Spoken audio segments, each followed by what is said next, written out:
This video will talk through the creation of an assembly item. Go to the menu.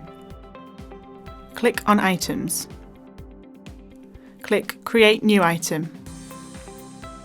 On the drop-down menu, select Assembly. Click Create. An assembly item is an item that is made up of other items that are existing on the system. Provide a title for your assembly. Insert relevant information.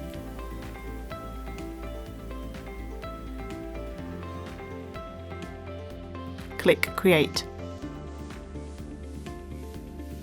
This takes you into the newly created assembly item.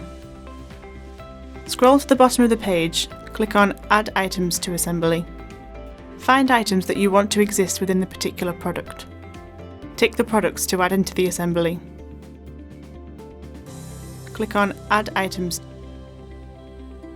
You may edit each item.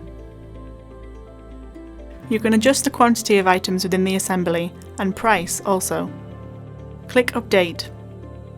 Rather than adjust the prices individually, you can set a new customised total assembly price by entering the overall price and clicking Apply Assembly Price.